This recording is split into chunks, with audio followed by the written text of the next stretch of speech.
Hi, and welcome to episode 81 of the Untethered podcast. Today, we have my dear friend and colleague, Vanessa Anderson-Smith, joining us. Vanessa is a South Dakota native who attended Augusta University in Sioux Falls, South Dakota, and received her master's degree from the University of South Dakota in 2010. Vanessa began her career working in skilled nursing homes in South Dakota and then started her own private practice specializing in motor, speech, and feeding disorders in 2013. Her certified trainings include TOTs oral placement therapy, level 4 certification, prompt bridging, tethered oral tissue specialty, and the SOS approach to feeding.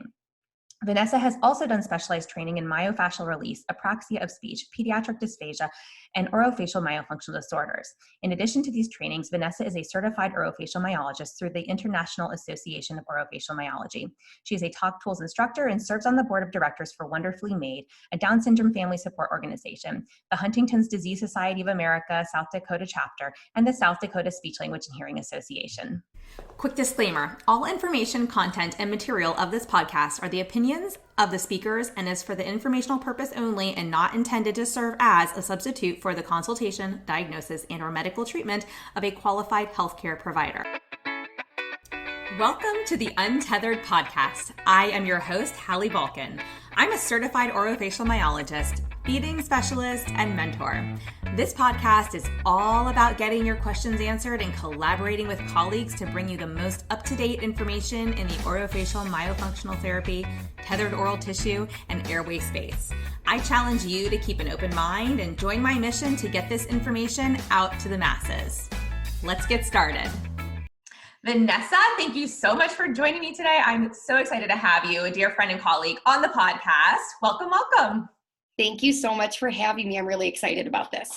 Me too. So let's take a nosedive into a topic that I just don't think is talked about enough. You know, I know both you and I can relate to the fact that like 10 plus years ago, like TOTS wasn't even on our radar, and it wasn't something that we were sharing with our patients because we didn't really know to even talk about this topic. So on that note, I'm going to turn that over to you and let you take it away. Okay. Well, I think back about my TOTS journey, and I specifically remember one of my friends in my kitchen. This had to have been, I think 10 years ago. And I was in grad school and they said, "Hey, our daughter, we think she might have a tongue tie. What do you think?" And I was so easy to jump on. It will not impact speech. Don't worry. And I didn't even give it thought because that's what I was taught, and I'm ashamed of that because I should have thought more like broadly, but in grad school, like they'll say, this is the research and it doesn't impact speech. And I was so quick to jump on that. And now, like what I've learned as I've gone through this, like the beauty's in the gray area, and we do know that it will impact speech. Let's use common sense. It's one of our main articulators. It's anchored down. And I've talked to these friends a lot. I'm like, I feel so bad. Do you remember when you asked me about this? And I said no. And I have, what I call thera guilt, where it's guilt about past therapy and things. I'm like, I didn't know any better, but thankfully my friend's little girl has amazing speech. She has amazing eating, and I haven't even assessed her or anything, but so I'm glad I didn't miss the boat on that one, but I just don't want to do that again. And I think that these hard and fast rules that we're taught, that is not how it works with speech and feeding, and the beauty is definitely in the gray area. So I always like to tell people that don't worry if you don't know it, because I didn't know it 10 years ago either. And then we really didn't even start looking at it until, I don't know, I think I started looking at it 5 or 6 years ago. Yeah, no, I would agree with that. And I'm probably on a similar timeline. If I stop and think, I was like, I have to sit and like count, but no, it's so true. And honestly, like we all go through that feeling of guilt of like, how many kids have we missed that we could have helped faster, helped get them to like the root of get to that root of the cause faster, or figured out that maybe that was actually part of like one of the roots of what was going on. And so, obviously as therapists, we ethically are stepping into what we do with the intention of doing no harm. Like we are stepping in with the intention of serving our patients to the best of our ability, but we can only do that with the information that we've either been taught in our grad programs or sought out post-grad. And so, and like you said, like there's such a discussion, there's such a split camp on like people who feel like this is a thing and people who feel like this isn't a thing. Like that still happens. And that's why, you know, we do get so many parents who may be sitting in front of us for the first time now that we do know and we have this information and we are comfortable with being in that gray area of saying like, well, there really isn't a ton of research to support this one way or the other. But what we do know is clinically what we get, you know, result-wise for our patients. And we know clinically where, you know, in some cases, when it's not always about how it looks, right? It's about how it impacts the function. That said, we can have, like, I was just looking at something last night on social media and somebody had posted 2 pictures of children's tongues and they were both severely anteriorly tied, but of course they can stick their tongue out past their lip. Doesn't matter that it's like a split tongue, snake tongue Right. center, you know, doesn't matter that like when they, you know, pull their tongue backwards, you see that tethered tissue all the way to the tip when they retract it. And you know, we have medical professionals out there outside of SLPs who are saying, oh, it's not a problem. They can stick their tongue out. Their speech sounds fine. They don't have a tongue tie. Well, we know that's not how you assess for a tongue tie. We also know that that's like part of the camp of, you know, professionals who are not so on board with even hearing what maybe new research does have to say, because there is some new research coming out on these topics. Not a lot yet, but there is some, you know, but I think it's one of those things where like you and I both know, being that this is our specialty, that a tongue that is truly tethered to the floor of the mouth, even if the sounds are acoustically okay, we know that they're compensating and they are not functionally producing an accurate speech sound. And that is something that I think is not discussed really at all. Like I don't hear people talking about that. No, not at all. And something that I've always been interested in doing is they would always say, like in grad school and throughout continuing ed courses, oh, but it sounds right. And I was like, well, I would love to get like a spectrograph going where we have these speech sounds and we can see the differences acoustically, because there is a difference. And even though they can say it one word perfectly on the Goldman-Fristow, they totally break down in connected speech. And that's where, again, it comes back down to that. It's not so black and white. I don't really care what the Goldman-Fristow says too much if they're not able to speak in conversation with good endurance. You know, I see kids that are very tight and their parents are saying, well, some days their speech is good and some days it's not. And, you know, the endurance that you have to have for speech, I think we overlook a lot, you know? Yeah. Oh yeah. Well, and I was actually having this conversation with a parent yesterday about co-articulation, right? And how, you know, when we speak as adults, we don't actually stop and say every sound like super crisp in the way that it's, you know, said if we say it individually in a single word or by, you know, a sound by itself. And I just feel like these poor kiddos who really are already struggling, right? Then they start to put words together. And so maybe they can do it in an individual word, but when they start to put the words together, they're even that much harder to understand because of the fact that co-articulation already like muddies the waters. And typically our brain makes sense of it and we can hear everything as though it's crisp and clear, but we know as SLPs that like with co-articulation, like that's not actually what's happening, but the brain is magical and makes it appear as such.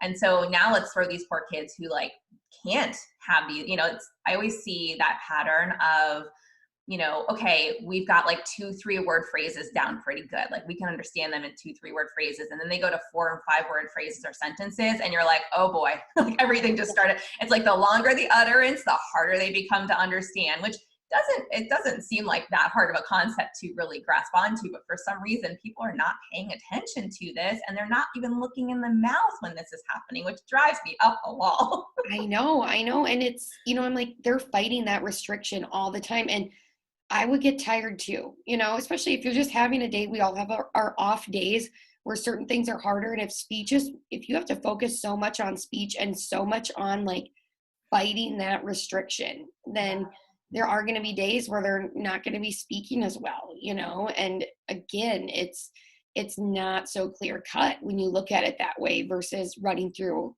a Goldman-Fristow, you know, which gives us great information. Don't get me wrong, but it's not as functional as what I can do in an assessment, I feel like. Yeah, no, and I think a really great story that I've had from an adult patient was I had an adult come who basically spoke for a living, like in her profession with what she had to do. She was constantly on the phone with clients. And I remember doing her assessment. She came to me and she said, I think it was like 10 a.m. in the morning. She said, I've had one client phone call. I've had one cup of coffee and I'm sitting here with you. It's 10 a.m. She's like, I'm physically exhausted. I can't speak anymore today. And I mean, her voice was fine. Her sounds sounded fine. Like I would have had no idea had she not said that to me, but she was like, I am done talking for the day. It was 10 a.m. Wow. Like one cup of coffee and one phone call. And I was like, whoa, okay. Like, let's dive into, like, let's pick this one apart. And so she went through Myo and did her pre-op and post-op and had her tongue tie release and everything. And like afterwards, she was like, I had no idea that life could be like this. Like I had no idea what I was missing. I didn't know it wasn't normal to feel tired by 10 a.m. Like all the things that I think we just our bodies are so good at compensating, and we get so good at compensating, and children can't voice this to us. They can't tell us my tongue is tired. I can't talk anymore today. They just will stop talking, or they'll just get cranky and tired. Like, some of us grownups want to do because of it, they get behavioral and then we think it's behaviors, and it could be something that we wouldn't never have thought of, Yeah. And that's why when it comes to like behavior and behavioral interventions, and especially when it comes to like feeding and everything else, my first line of, conversation with any parent or any caregiver is your child is communicating something to you through this behavior. They're not trying to be lazy, difficult. Like, yes, I know there's certain types of diagnostic criteria out there where maybe some children are being oppositional, and that's very extreme cases. Like that is not the majority of children. Like these children are communicating something to us, and we need to like listen, like lean in, figure out why the heck they're acting this way. There is something causing this. There's a root behind this. This is a symptom of that problem. This is not the actual problem itself, but so often our society treats those behaviors as though they're the problem. And then it just kind of, these kids actually, I think a lot of these kids become like quieter. I feel like they like retreat. They'd almost rather not deal with certain things because it's exhausting. Nobody's listening to them. And so anyways, that's a whole nother conversation for another day. But, I just think we really need to pay greater attention to what our children are communicating to us, whether it's through behaviors or words or whatever. And we also need to look in their mouths. Right. Absolutely. I know it is all connected, and the more that we understand that what we do as speech language pathologists, it is not standalone ever. Once we start understanding that and collaborating with that right team, that's when we're seeing the best results, in my opinion. Yeah. Yeah. Well, so, are there diagnoses that you feel like you've given to children, or maybe just treatment, like ways that you went about treatment that you would have done differently 10 plus years ago? Yeah, absolutely. Before I started to understand the role that motor plays, I said in grad school, I hate articulation. I don't want to work with articulation. That was me. I want to work with language. It's more fun. And I was working with, I went from skilled nursing homes to working in a school part-time and then getting my private practice up and running. And I was working with this amazing girl with Down syndrome. And she's in 5th grade and we're working on the F sound. And we're like in front of the mirror and I'm like, bah, bah. And she's like, bah, bah. And I was like, what?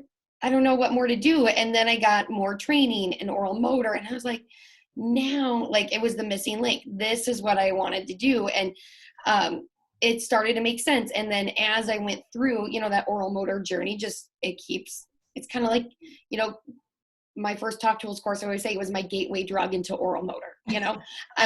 From there was no going back. And then you start thinking about tongue ties and things. And, I would have these kids come into my clinic that were typically developing, like they didn't have Down syndrome. They didn't have low tone, sensory issues, nothing. Their speech was just horrendous. And they would come in and they would say, I would be like, well, it's apraxic. Like it reminds me of, I have suspected apraxia and things like that. And there's 2 little boys in the past that I had seen, I think was it 5 years ago, something like that, where, my treatment didn't really change because I was targeting oral motor. It made all the difference in the world. I was doing all of these things, but I did put that label on them of apraxia. Mm. And that kills me now, because I know what parents do. I know what I would do. I would go and I Google it, and you see they need therapy 4 to 5 times a week. Well, looking back, those 2 boys in particular, they were tethered. They Yeah. had tethering. And then as I started to learn about it, I'm like, I don't know if this is going to be, like, where do we go with it? And then unfortunately, I feel like parents, and I'm a mom, I would do this too, once you get that diagnosis of, say, apraxia, you kind of cling to it, Yeah. because I think in a way it helps to be able to identify with it. But now I'm just thinking, and then these 2 boys, actually, we ended up getting their releases done.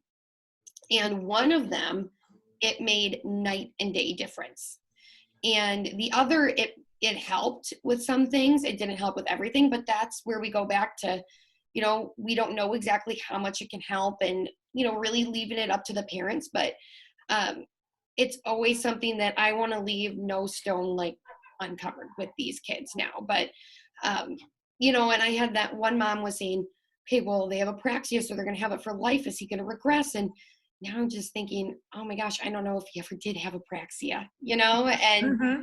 and I'll be the first to admit that, because, and I feel bad about it, but the thing is that he's made progress. The tongue tie helped. And I don't know, are we ever going to really be able to weed that out? And does it really matter? Maybe not, but now I know better about not throwing around a diagnosis. And I don't think I ever threw around a diagnosis of apraxia, but when speech is so bad, Yeah.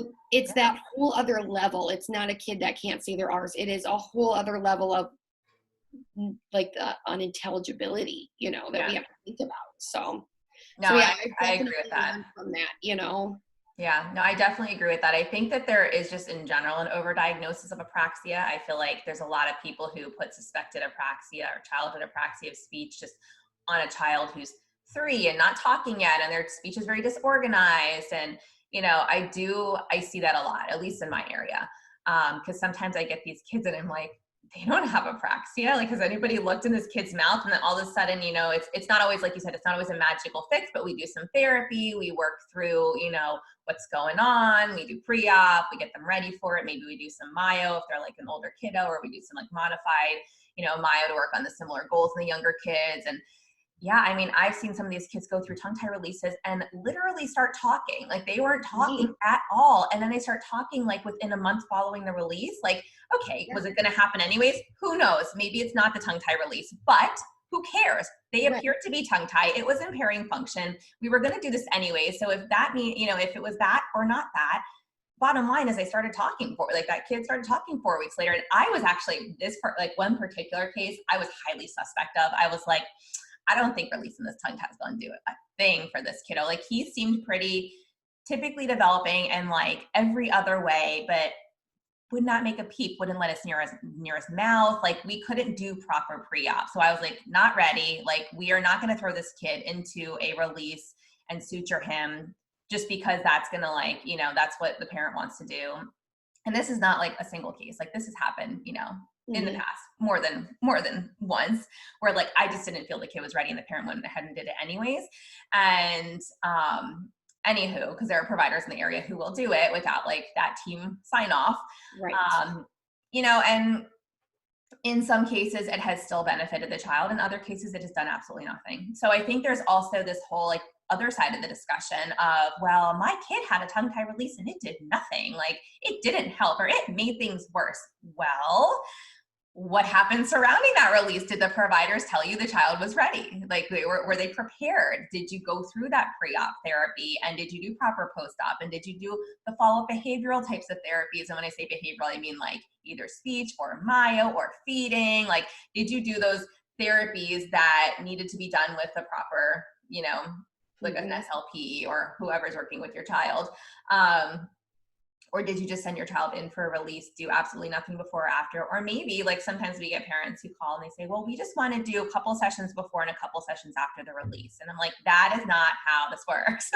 No. I don't know who put that idea in your head, but, unfortunately, like, not how it works. And they'll tell me, oh, the provider's office said that. And I'm like, I know they didn't say that, because I will email that provider right now and they will tell me they didn't say that, because that's not how they operate. So you're getting this information somewhere else. Like, unbeknownst to you, I am friends with this provider. I know they're not telling you that. Right. So, but I just think that you see this a lot in like the Facebook groups. I even got into a conversation last week with somebody local who is an SLP. And I think she had her baby released. And I don't really know enough about the case, but this was on a public Facebook group. So I'm not like sharing any like, non-HIPAA compliant information. Mm-hmm.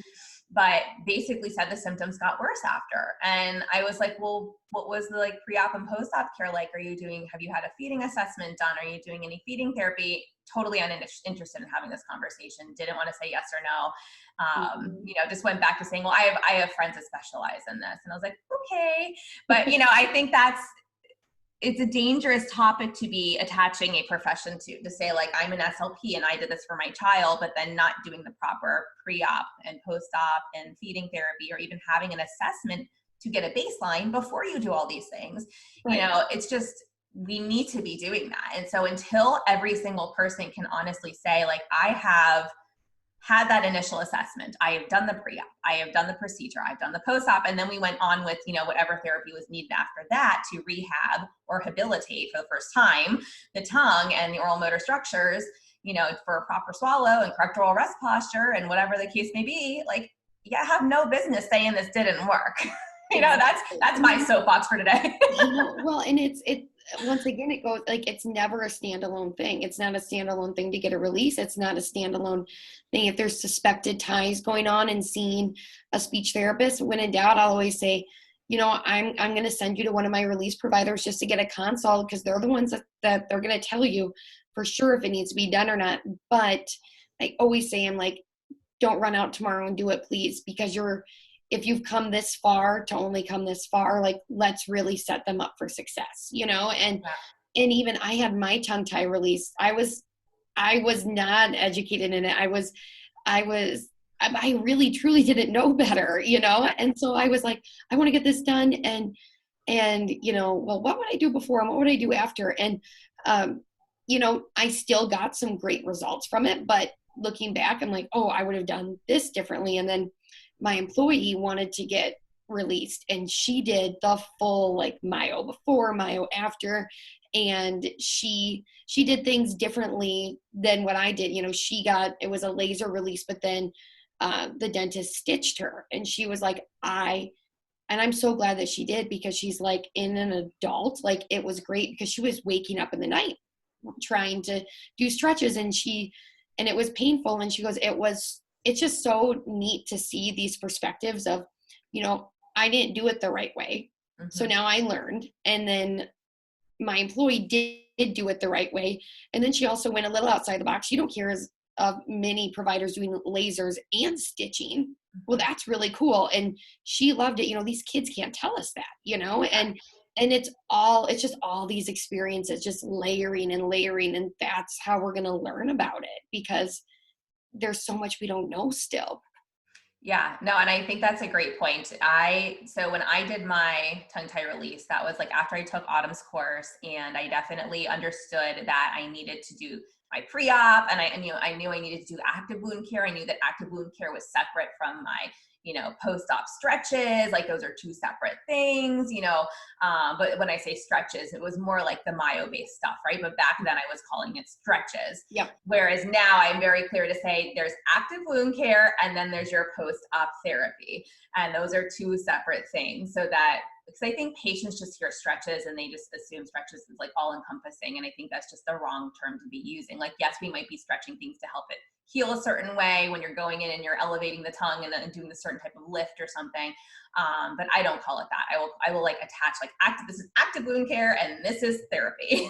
Yeah. And I think that really helps to clear it up. But for me, I was like afraid to do my own active wound care. And so like my oral surgeon, he does, and actually my dentist too, that does some of our releases, they both use a laser and they both will suture. And that is the coolest thing to me, because that, in my opinion, for anybody who's afraid to go in the mouth and do that active wound care afterwards, like, absolutely must be sutured. And obviously I don't make that call, but like, they will ask me like, do you want this patient sutured? Or like, do you think they should be? And I'm like, out of scope, I can't tell you yes or no, but compliance wise, like that might be a good idea if that's what you're asking me about. And so, we basically have an understanding now that any toddler or a young child, so like not an infant, but like toddlers or preschoolers that go to the oral surgeon, they get sutured, because no parent wants to go in that child's mouth afterwards and fight their child kicking and screaming to go in and elevate their tongue to make sure it's healing the right direction and properly. But like, okay, he can place, I don't know, a couple sutures. I don't know how many he places, maybe 3, 4. It probably depends on like how big the release was, the size of the tongue, whatever. He will place those and their tongues heal beautifully. Parent doesn't have to do the active wound care. We just have to like monitor it. And then we can start, we can actually give the child a little more time to heal. And, before we really get in there and start like moving the tongue around, like, in significant ways, like I give them little things to do post-op, but like, I'm like, we don't have to like get in there and do like massive lifts, because we got sutures and that's going to really help direct the healing, which is a beautiful thing. Right. And I think it's always, I want to set my patients up for success. Mm-hmm. And so that's why it's like, if that's what we think is going to set them up for success, then, I'm very lucky that I have a good team here in Sioux Falls that I work with. And I can, for instance, I had this little boy that, I think he was 3, and he had a lot of dental issues because he was so tight, like severe anterior tie, lip tie, emergency extractions around 2.5. It was hard on the whole family, because that poor mother, she was beside herself. You know what I mean? Like when he had to have that done, and then people think, oh, you're not brushing their teeth as much. It's like, no, he had a very bad upper lip tie. He couldn't clear food with his tongue tie. And anyways, he was seeing our therapist, and the day before the release, it's like, we can't get in his mouth. And, you think, well, maybe he's just being 3, Right. And I'm good friends with the mom. And I said, can I text the dentist and just say, hey, can we think about suturing, because we can't even get in the mouth today. Mm-hmm. I don't know what's going on, why we can't, but let's think about it. So she's like, absolutely. And then I said, hey, I'm a little worried about compliance. And, and he sends me a text back, I'll bring the sutures. Thank you very much. And anyways, so my friend sends me a video of him that morning before he's going to be actually put under, because he needed all this dental work done. And I go, oh my gosh, I feel like his face looks a little swollen.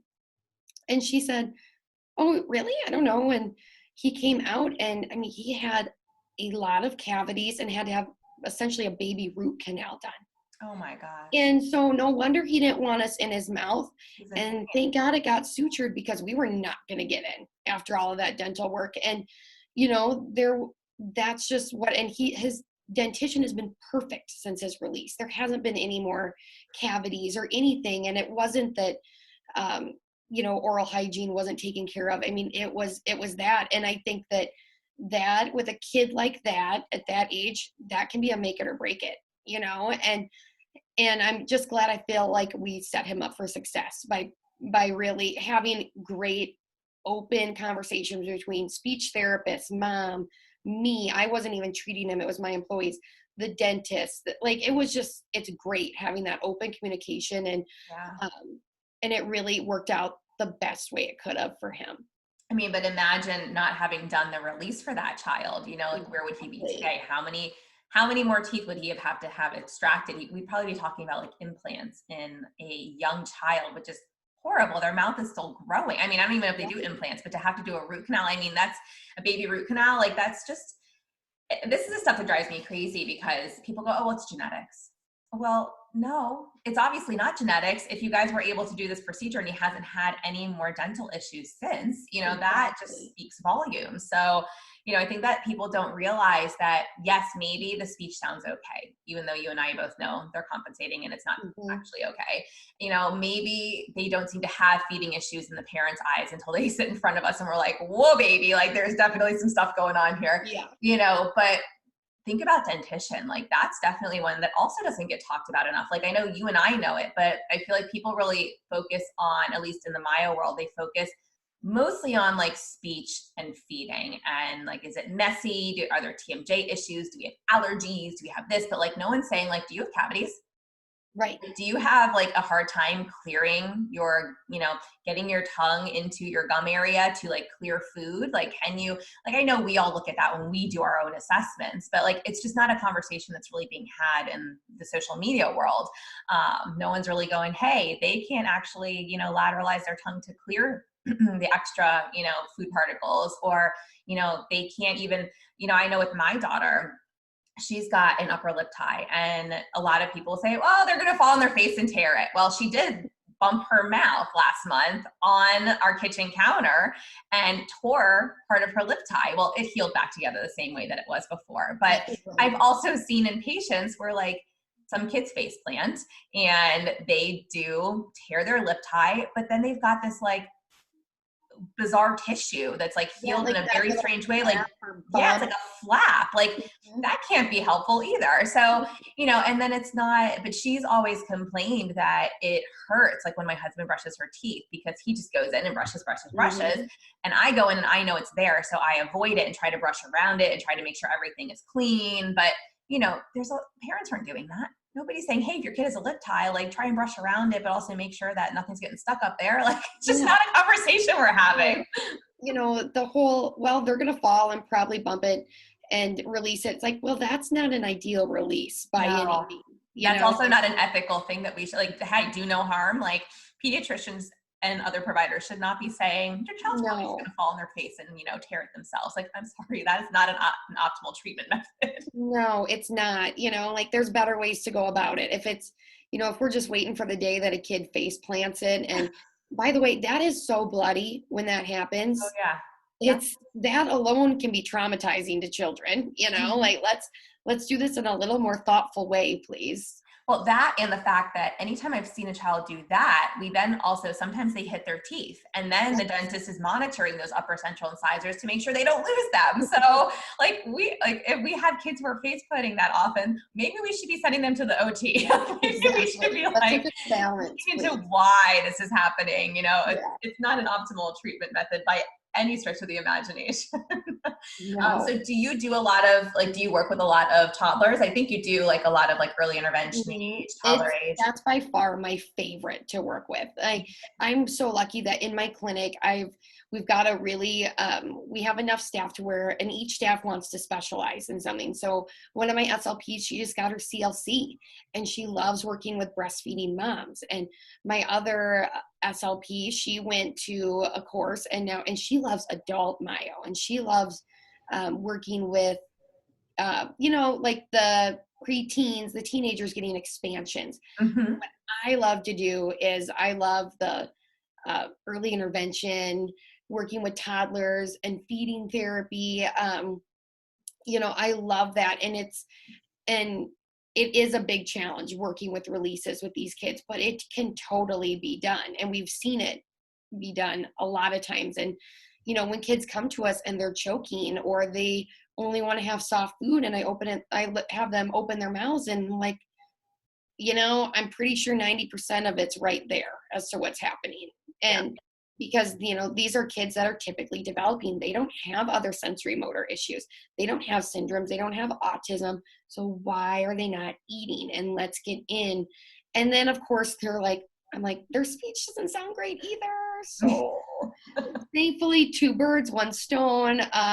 Feeding is going to give us that foundation for speech clarity. And I love working with early intervention. It's still my favorite. So yeah, it's doable. And especially with that right team that we have and the providers that I have a good relationship with, and we all work together, it makes all the difference in the world.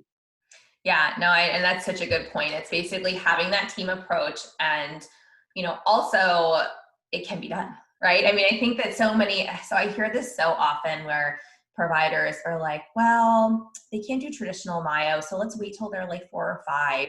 And I'm over here like screaming, pulling my hair out, like, no, don't do that. Like, it's just, it snowballs. Ingraining all these bad motor plans, you know? I'm like, it just makes it harder when you have to unwind even more, even at age 4 or 5. And so like, I tell parents, I'm like, because parents will then come to me because they hear conversations like this and they're like, is it too late for my child? No, it is never too late. We treat adults with these issues. So like, no, it's never too late. But if you figure it out earlier in life and you go to a provider and they tell you to wait, please get a second opinion. Find someone who does work with infants and toddlers. Not everybody does, and that's okay, but find the person who does, who really enjoys like getting ahead of it, because sometimes we really can truly get ahead of things. We can get that child back on track. We can get them enjoying mealtime. We can get them trialing new foods, but like we have to give them the oral motor skills to do that. It's not just like, let's play with food. It's not just a sensory based thing. No. And it drives me crazy because some of the programs out there are so highly sensory driven and sensory based, and just smell the food, just lick the food, just take a bite, just put it on your face, put it on your, okay, that's all important. We need to like engage in food play. Like kids need to be able to do that, but that is not how we go about teaching them to eat their food when they don't have the oral motor skills to do so. And so that's my other big PSA today is like, we need to be looking in the mouth. and I've had that before where I feel like I treat it from a motor base. There might be another SLP out there that teaches it as a sensory base. And I've said before, like I'll have a family say, well, should we get birth to 3 for feeding therapy 2? I'm like, it depends on who really, because there are some providers that are going to teach the rubbing the foods on the arms and things like that, which again, it's important to not be scared of the food, but then we do see that breakdown. And I'll never forget that I was working with a kid. We were making some progress. He was tube fed. And all of a sudden in therapy, he starts to chew food. And I'm waiting for him to swallow it because we've been working on that. And he was doing great. He puts his hands up in the air, tips over, opens his mouth, and he spits it out. And I thought, oh my gosh, they're seeing another therapist that's working exactly opposite from what I am. And this is not fair to the kid. This is not fair because we're doing 2 different things. So there are points where we have to decide what are we going to focus on, because that he's going to, like when he goes to one place, he does this. When he goes to the other place, we're not going to get functional skills that way, and those kids, they love that kind of therapy and then they stop though, once it gets into the mouth and, and there's a reason, and there's very thoughtful ways to work through that. We're not force feeding or anything, but there are times you have to push these kids through that in the right way, or else, I'm sorry, I don't want you to have to keep coming for years on end. I want to be respectful of your child's progress, your time, your money, your energy. And that's just not fair, I don't think. Yeah, no, I completely agree. And you make such a good point, because we do have a lot of children at that age, like early intervention, birth to 3, even 3 to 5, because a lot of them are in the preschool program through the county, where they are coming to us for private therapy. And thankfully, not thankfully, I don't know, this could go one way or the other, but they don't really do feeding in the preschool program. So I know that like legally they should at least be doing it to make sure they can, get enough nutrition to access the curriculum. However, when it's like the 3 to 5-year-old, it's much easier because I know that they're not teaching them opposite of what we're working on. But when we talked about the birth to 3 kiddos, oh yeah, I mean, it is so like the advice is just usually it's more parent coaching. They're not, doing like one-on-one therapy where I am.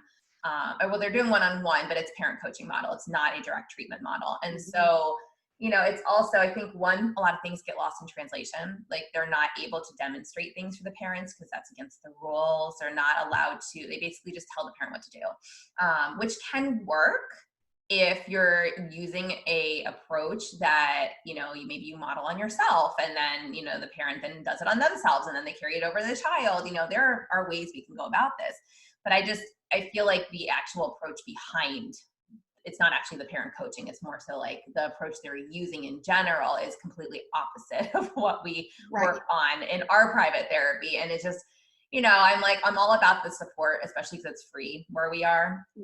But I'm like, you called us for a reason. There's a reason why you called us. It's Right. either what you're doing there is not working, but it's free, so you don't want to give it up, and that's why you called us, or you feel like, okay, we started like, making some like inching along and it's time to like take larger strides, whatever the case might be, like you feel restricted by like, that service at the moment and you want to expand beyond that.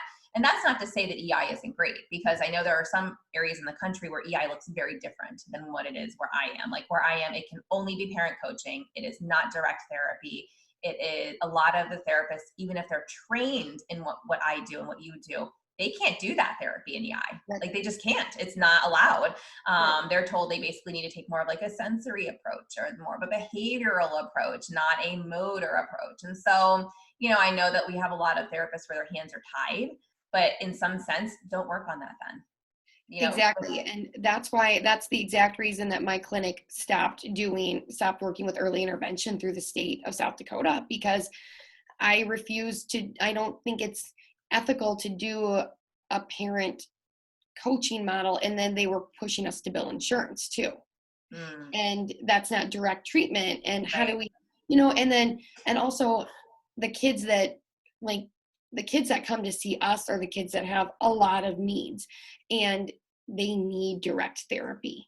Yeah. And parent coaching is great too, but these poor parents have enough pressure on them. Like that's not fair that they're the ones that have to be in charge of being the therapist. I mean, we're therapists to our children. Our kids, we help them learn to walk, learn to talk, but it goes beyond that where we need medical intervention. And, I left the school district because there weren't rules that I wanted to abide by. Then I left EI as an independent contractor because I'm like, oh, more rules that I don't agree with, we're done. I'm going to control what I can control within the four walls of our clinic. And because I truly believe that that's what's best for the kids. And guess what? That's a moving target. It's always going to change, but at least I can make those decisions and change can happen pretty quick versus waiting for the Department of Ed, within a state to change something. Yeah. I also started in the schools, and when my 3-year contract was up, I was out of there. So Yeah. I worked 2 years in the preschool program only with the 3 to 5-year-olds in 2 different schools. And then I worked for an entire year doing in-home, like they call it infant and toddler program here, but it's basically the EI program, birth to 3. And yeah, we actually went from being able to do like more one-on-one to having to do only parent coaching. And at the same time, like therapy became bagless. And I was going into homes where families couldn't afford to buy materials and they didn't have extra pots and pans to bang on. Like they needed that to cook their foods. And so I would secretly just take toys in and leave them there. I'm like, whatever I bring in is staying here for the week. And like, I will bring new and cycle it out for them. So like their child can have something new and exciting to engage in. But that was also mostly language skills and like speech that we were working on. It wasn't, so much oral motor or feeding, because the OTs did feeding, but it was really more of a sensory parent coaching model. And yeah, so, but, it was always interesting too, because I co-treated a lot of these cases and the parents would ask me, they're like, well, you're an SLP, like, can't you do feeding? I'm like, not according to the county, sorry. Like, it's just so stupid. It is. But yeah, I was like burnt out after 3 years working in the schools and home, and even like I wasn't burnt out working in EI. I really enjoyed that, and I was like, screw this, I don't want to be a speech pathologist anymore. I took 8 months off and then ended up working for a private practice, basically going into homes and preschools, because I'm like, I actually love that, but I want to be able to do therapy that's within my scope of practice that my license dictates I can do, not that I'm told I can't do by the educational department here in my county. So, the Board of Ed does not get to tell me what I can and can't do. So that's also, I was like, I don't like all these rules, I'm out. But it's frustrating too, because as we learn more about TOTs, and I have a lot of friends that work in schools and they're sending me videos and they're sending me pictures. Yeah. And then I'm like, well, did you check for this, like a posterior tie? And they're like, I had someone said, yeah, I'm pretty sure that I did. I go, okay, I'm going to send you a video on how to do it. Then you send me a video back. And she sent me a video back. I didn't even like play it. I just saw the image that was up and I'm like, oh geez, we've got, and then she goes, well, what do I do now? I'm like, oh God. And I felt horrible because I'm like, well, it's knowledge is power. But when these speech therapists in schools feel that their hands are tied and they can't say anything, it's kind of opening up a can of worms. And that's where like we need speech language pathologists to try and stand up for the kids. And if we think that there could be something structurally wrong, then I'm sorry, it's not ethical to say, well, I can't tell you this. Right. That's not ethical, you know? It's both. It feels, to me, it feels both unethical. And I feel like there's also probably some legalities there. Like you could probably be sued if a parent down the road finds out that like if you as an SLP go to your principal and you say, I have found X, Y, and Z in this child's mouth. I have concerns. And that principal says, oops, sorry, that's not in the scope of what we do as an SLP working in the schools, or like your SLP department says that. And that somehow gets back to the parent, you better believe that parent is going to sue the heck out of you and you're going to be paying for private therapy. So there needs to be some kind of like middle ground where basically if it's going to come down to this, where school-based SLPs are able to identify and refer out, and then the county's not on the hook, the parent can then decide what they want to do one way or the other. Because yes, obviously we have certain things covered within our scope of practice, but it's also unethical to ask an SLP to treat a child if they're not trained in treating these medical-based things, because they're school-based and they're doing more, articulations, language, so I think it's like, there's like this two-edged sword here where we need to figure, and there needs to be like this dance between how do we give the parents enough information to refer them out without the counties being like, oh no, we're going to be sued and on the hook for paying for private therapy.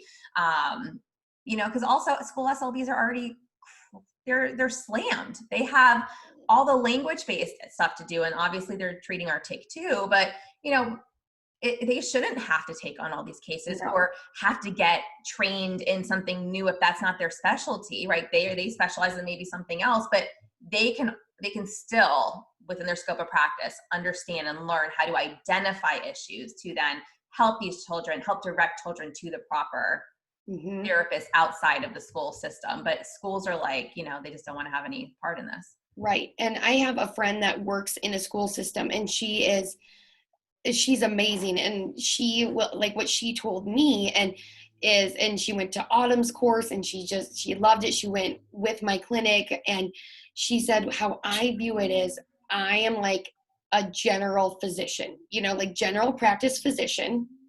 And I should be able to refer out to specialties because I work in a school and I know the general things, but I can't do it all. And I'm like that. I thought that was a great analogy because they have to know a little bit about voice, stuttering, everything, and language, AAC. And I think it's not fair for anyone to expect someone to be able to do all of those things perfectly, within the restraints that they have. So, and I also think, I want to know, I work with PTs that have worked in the schools.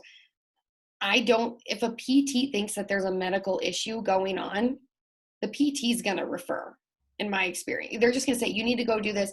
I don't know what it is about speech language pathologists they're very much like, oh, I can't say that.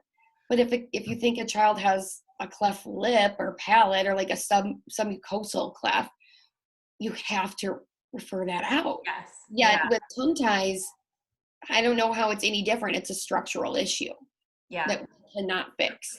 Yeah, no. And it's, I think it's partially because like the whole TOTs topic is so, like, ooh, that's a hot topic right now. And people are still kind of like, do I believe in this? Do I not believe in this? Like, right. Like Daniel, I'm forgetting his last name, the osteopath, Daniel Lopez said, he's like, you don't have to believe in it. It's not a religion. Like it's there, believe in it or not, it's still there. It's there. But yeah, it's one of those things where it really comes down to, I don't understand. Well, interestingly enough, like because I used to sit at these IAP meetings and I used to always like overgive things to parents because I was like, I have the power to do that. Here, you get 60 minutes a week. I don't know how I'm going to do this, but I will make it work the best I can. Because I'm like, your child needs that. And if that means they need to hire another SLP to help me deliver this, then whatever. which never actually happened, but here we are. But no, like I would sit there there was an OT who would write 3 names down on a piece of paper and go like pass it across the table, the paper under her hand, and go, I didn't give you this. Mm-hmm. And, and it's got 3 names, like referring them out. Well, we shouldn't have to do that. Like that shouldn't be the case, because that's also a little bit unethical to do that as a school-based employee. You have a contract you're supposed to be following. But then it's also unethical not to make the referral based on your licensure that dictates what you can and can't do. So yeah, it's one of those like catch-22s, like, but it is. And just saying like, here are people to talk to, and you can't send a good report because you're scared to write that down. Yeah. That's frustrating. That's not, again, it's always like, I always think that's not fair to the child, and it's just, that's not going to set them up for success to have really good collaborative care. Absolutely. I totally agree with you. Yeah. I mean, I don't know. My biggest thing for like the school-based SLPs who are trying to get into like oral motor or feeding is I always say, talk to your principal, talk to the head of the speech department. I feel like the more the conversations start to happen, the more we might start inching towards making some sort of a change. Maybe we can, even pull ASHA in and they can do some, advocacy for providing, either these services in the schools, or if a school can't accommodate, then that's when there's some type of guideline set that says it's okay to refer out. The school's like not on the hook for it, and I know that's like a legal based thing. So ASHA can't necessarily say that for a school system, but maybe the school system as a whole, somewhere within the school system, that needs to be a conversation being had, and some kind of policy needs to be put in place that is not a policy that says, oh, don't tell the family that their child has something structural going on that could be impacting 75 areas in their development. Like that, right. That's not okay. Right. And I understand how if school-based speech pathologists listen to this, it sounds idealistic, what Sure. we're talking about.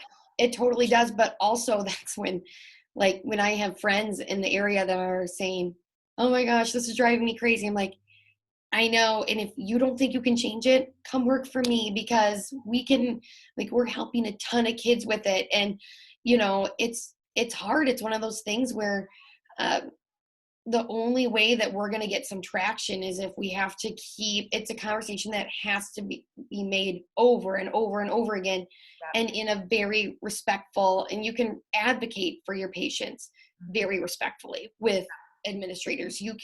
And I think planting the seed, that's going to be how we're going to make a big change overall. I don't think that we can, popping off right away and saying, wanting, I get it. You want to scream and stand on the table and what are we thinking? But that isn't how we're going to make change, So I think that the more information that gets out, that people just keep hearing it and keep having those tough conversations. I'm really hopeful that 15, 20 years, hopefully not that long, but down the road, this won't be as much of an issue, I always tell SLPs, I'm like, you never know, it may fall on deaf ears, and you might hit the jackpot with one individual person who is super passionate about your cause in your district. And then they're like, holy cow, we got to change this, and so it doesn't have to all be you, but like you're saying, start the conversation, start talking about it, very respectfully, but also come from a place of concern for your students, and come from a place, I know when I worked in the county, everything came back to, is there an educational impact, right? Well, arguably, yes. Because if that child is having any problem with their speech, any problem with their feeding, either they could get made fun of for how they sound. They may be more shy because they don't want to speak to other children because they're embarrassed by their speech, because this does happen. Kids tell us these things. There could be a number of things going on. They could be messy eaters, which could become embarrassing at a certain age. They may be restricted by the foods they want to eat. There could also be some financial issues at home, and maybe the parents have them on free and reduced meals, but they can't or don't or won't eat those meals. And so they're not accessing proper nutrition to even finish out their school day. I mean, there's just we could go on and talk about this for hours, right? There's just so many further reaching issues where it does actually become an educational impact. And so I always tell school-based SLPs, and find a couple cases on kids on your caseload where you feel like this thing is actually educationally impacting them, and document that. write it down, and then take it to one of your administrators, whether it's like the principal, the vice principal, the head of the speech department, whatever, and have that conversation. And that's where having these types of conversations will start to lead to change. And like you said, it's going to take time. It's not going to happen overnight, but the conversations need to be had. That's where it all begins. So absolutely. Soapbox number 3 done. All the soapboxes today. All the soapboxes today. I love it. We're on them together. This has been amazing. Is there anything we didn't talk about that you wanted to chat about? I think we covered a lot today. We covered it all. So where can they find you if they want to get in touch with you or they're interested in learning about your practice? My Facebook page, Anderson-Smith Therapy Institute. You can contact us through there. Our website is still, we went through a name change because we're doing so much more than speech therapy now. But our website is still andersonsmithspeech.com. We're also on Instagram at Anderson Smith Therapy. And yeah, that's where you can find us to ask any questions.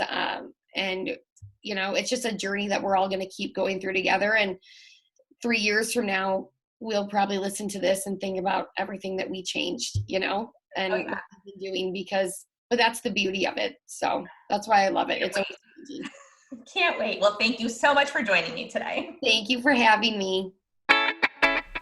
Thanks for listening to this podcast. If you want to hear more of these myo, TOTs, airway, and feeding related episodes, be sure to leave a review on Apple Podcasts or pledge a small amount on patreon.com/the Untethered Podcast.